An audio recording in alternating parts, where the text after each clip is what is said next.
Hi guys, welcome back to my YouTube channel. I'm Ankit. Currently I work at ZS Associates. This video is a part of the series called Placement Process Explained. In this series, I've interviewed different people who have got selected into different companies so that you can have an understanding of what to expect in the placement process of different companies when you appear for them yourself. You can find the video on other companies on my channel. Do not forget to subscribe and join me on Telegram for placement related updates. With that, let's begin. Hi Pragya, thank you for joining me today. Hi. Thank you. Thank you so much. So, how are you? I'm doing good. What about you? I'm good too.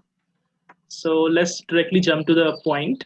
Let's begin with your introduction. So, please tell us which college do you belong to, what was your branch, and what was your CGPA when you were appearing for placements, and also which company did you get placed in finally?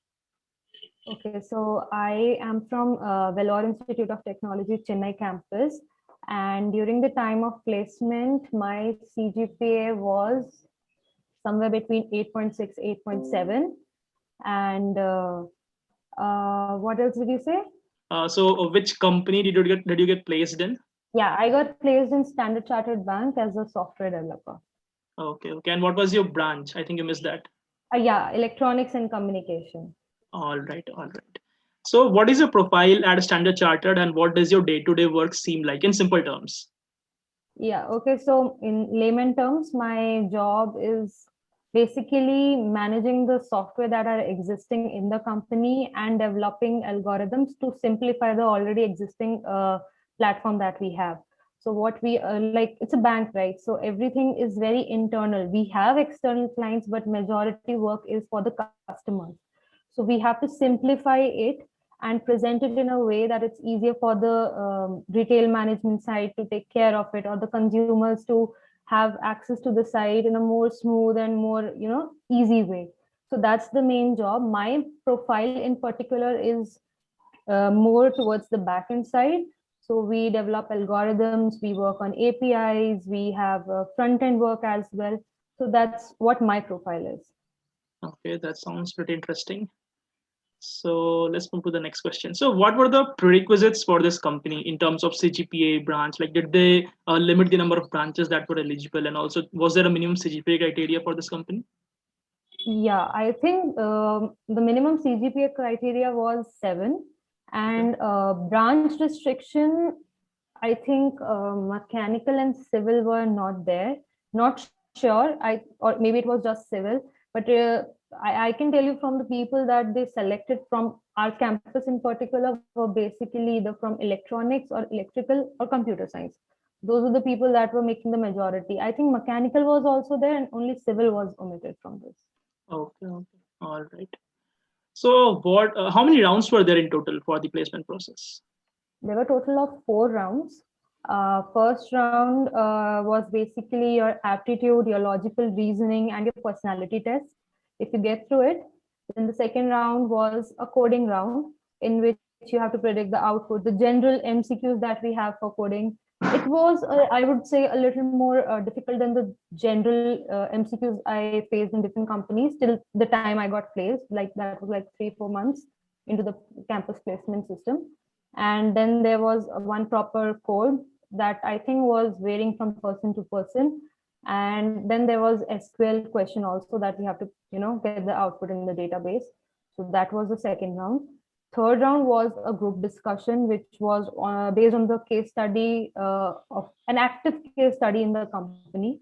And Okay. fourth round was the final interview, in which tech was also covered, and HR part was also covered for me in the same interview. For a few, it was taken a step further, like their HR was separately conducted, but I think for most of us, it was a tech and HR together in one interview. So it was a long interview. Okay. Okay. That seems like a pretty very rigorous selection process the company followed. So let's dive deeper into this. We want to know about each of the rounds individually. So let's begin from the first round. How did you prepare, and what was the level of difficulty for the questions and all?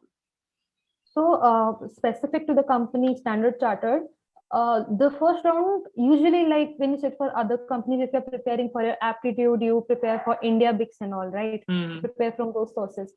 But they have a different way of testing your ability. So the aptitude questions were very unique. Like it was much visualization you have towards a particular topic. So I can say it comprised more of data interpretation problems, and the logical reasoning was very tedious. It was not simple.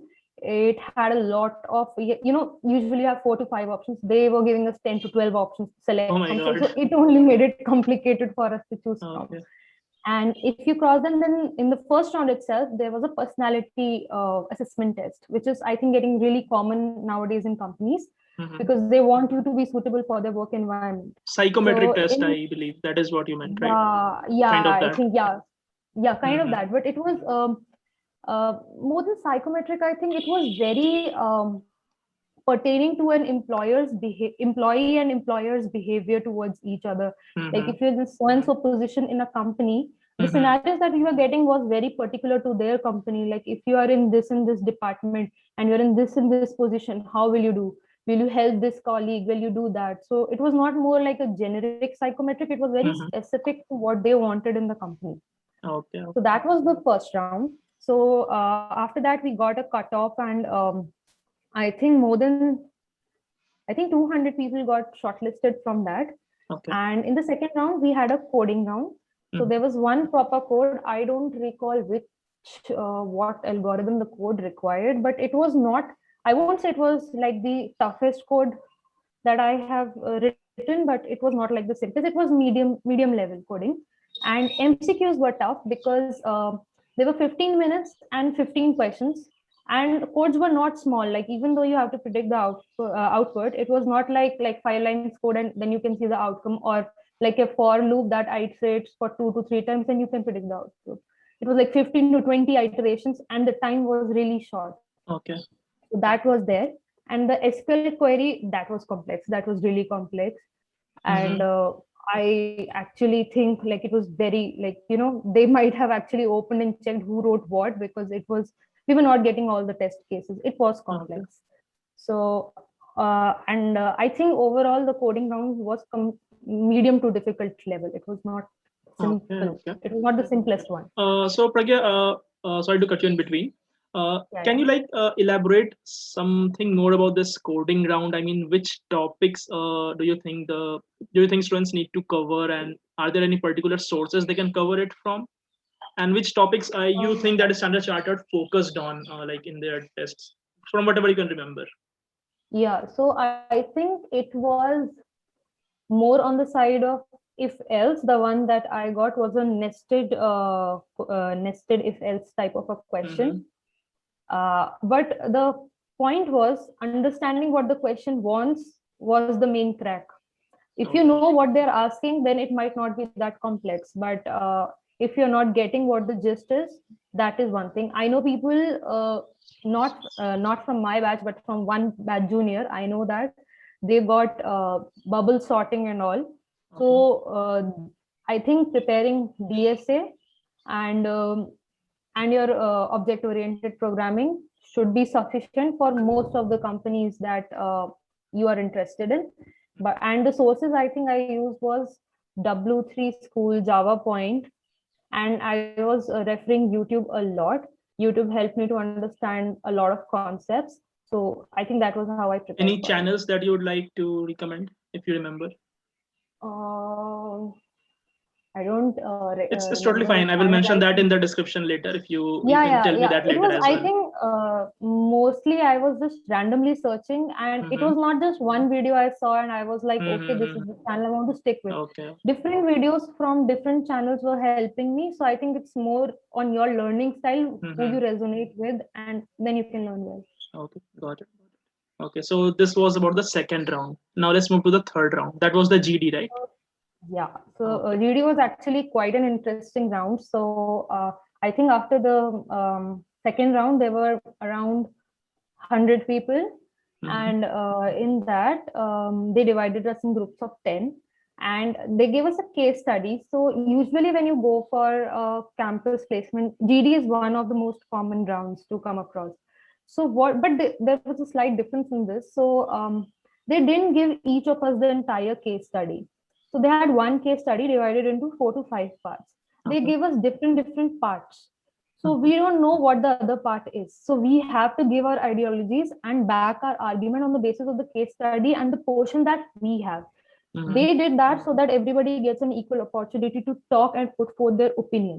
Mhm. So they actually wanted to see whether you can put forth yourself as well as you are resonating with the ideologies of the company, because Standard Chartered is a company that is really doing well for the environment, for people. If you'll go and search, they have a lot of initiatives to help the marine life. They do not do investments that affect environment in a negative way. They're really conscious in making their decisions. So the case study was also relevant to one of the decisions that they have taken and what is our take on it. So that they want, basically they were testing our ideologies and if we can put forth an opinion in front of others. So that was how they were testing us in GD. My Okay. group was really competitive, so it was really difficult to talk. Like Mhm. and in my group specifically, I remember there were 12 people and Okay. 9 of us got shortlisted in the next round. That Oh. intense the conversation got. Uh-huh. In other groups, it's usually 1 or 2 people that were getting shortlisted, but in our group in specific, 9 people got shortlisted for the main interview. Oh. So yeah, it was a good experience. So basically, I just suggest if anybody is sitting for the company and is coming across GD, just put forth your opinion and just remember that the company is really environment friendly and human friendly. They're really helpful as a company. They look for people who are really nice humans. So if you can put forth your best side, especially, but like you should actually be a nice person. I'm not saying just put forth a face, Uh-huh. but if you can do that, it will really help you to crack the interview as well. Okay. All right. So So, yeah, that was the third uh, round. okay. Now let's move on to the last round, interview round. The interview, so basically till this point, they have tested our coding skills, our speaking skills, and our mindset. This was merely, I think, more like to know whether you are role specific, because the company is quite big and they have a lot of roles. Not only, like, even though they hire you as a developer, not necessarily you will keep going in the company as a developer. You can switch profiles in the company if opportunities come. So they basically test you whether you are uh, okay to adapting different things. So my interview was basically, they asked me to write a few codes, basic codes, and they were really nice and understanding that I'm coming from electronics background, so I might not be as great as coding as someone from a CSE background or an Mhm. IT background. So they do consider these things and they do change the level of interviews as per your background as well. This was my personal experience. I cannot speak for others, but this is what No, no, I that is noticed. really great if they do that. Yeah, they do that. Like I have a friend from Triple E in the company and I know the kind of interview he went for. Mhm. In comparison to his interview, my interview was a little more difficult, and a computer science grad had a different kind Mhm. of questions. So the Okay. questions was varying as per your background, but there Mhm. were certain things they were actually checking properly, that was your coding skills, because Mhm. they were hiring you for development role. So they wanted decent coding skills. I'm not saying great coding skills, but Mhm. decent enough that you can understand and put forth what you're doing. And again, they were checking your personality there again, like how do you greet, how do you behave, how grateful you are as a person. There were a lot of questions on that you won't actually think an interviewer will ask you about your personal life. They were getting deep, they were trying to understand you as a person and what values you hold, what background you come from. So they really look into it, they really take that thing very, very seriously. Like I know there were a few people who got through just because of their personality, and that is not just specific to this company, it happens in a lot of companies. Mhm. If it's your day and you are shining, you will get the interview, and you have to just have the correct personality for the correct company. So that's what happened, and I cracked the interview and I got the job. Okay. Okay. So I think we have covered everything that was necessary about the placement process. So last question to you would be any other tips or suggestions that you would like to give to the juniors who would be attending the placement process Mm, in I general? I think mean, not just okay, in company general. specific, but in general, whatever you would like to suggest to the juniors from your experience. Hmm. So I was among the few lucky ones who got placed in the first quarter of the placements, Mhm. campus placements, and I know there were a lot of my friends. The process was really long. that they were getting placed in March, and some even didn't get through a campus placement. I'll just give you like 2-3 advices. Like, firstly, it's a lot to do about the luck. So don't worry. It will happen when it's supposed to happen. You cannot rush into things. You think that you might be suitable for a certain company. You might not even get through the first round. You don't even know anything. All you can do is just keep preparing. When it's your day, you will get the job. So don't worry about it. Secondly, when it comes to preparation, just don't keep preparing only the coding part. Please pay attention to the aptitude skills as well. There are a lot of companies who pay way more attention to your aptitude skills than your coding skills. Like, a lot of consulting profiles also come to the campus. So take that into consideration. If you think you have a good analytical and good reasoning kind of a brain, and you like to, you are one of the person who want to be more on the front of the job rather than as a developer at the behind the desk. If you want to be in a client facing job, do give attention to your aptitude skills. Prepare well for your aptitude and verbal. You must be knowing you are in ZS, so you know that. So yeah, do that, and just stay calm and don't compare yourself with others. It will happen when it's supposed to happen. That's all. Okay. I'm very sure that this will be very useful for our viewers. I hope so too. Yeah. So thank you for joining us today, Pragya. Thank you. Thank you.